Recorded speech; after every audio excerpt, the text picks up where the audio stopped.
Which ions are polyvalent? Well, this is a nice summary of the periodic table, at least for everything except the F block. And it shows which ones are, in fact, polyvalent. And wow, it's really most of them. Let's have a good look at this. This is important when it comes to naming compounds. You never know whether to say, phosphorus 3 chloride, or are we okay just saying phosphorus chloride? I think the proper way to do it is to never really make a deduction when somebody puts in the Roman numeral when naming it, because look at how many of these in reality are polyvalent.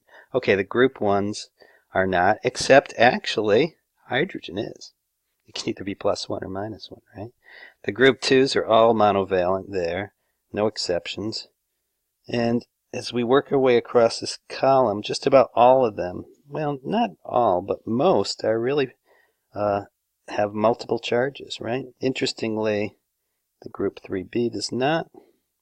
It's monovalent. Group 4, look at that. Hafnium is always +4, and zirconium is always +4.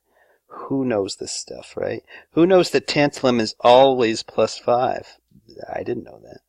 We might have heard of the diagonal, where aluminum's always +3, zinc's always +2, silver's always +1. But there's more to it than that. Cadmium's always +2, indium's always +3, gallium's always +3. I think the bottom line is that it's appropriate to use the Roman numeral when naming something, really whenever you feel like it. So I suppose it's just nobody's going to write sodium 1 chloride.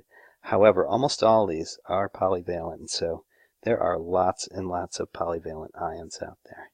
And as time goes on and people do more research, what do you want to bet somebody finds some fleeting example of boron in the +2 state, for example? That kind of thing. So that's a little bit about oxidation numbers of elements in their compounds.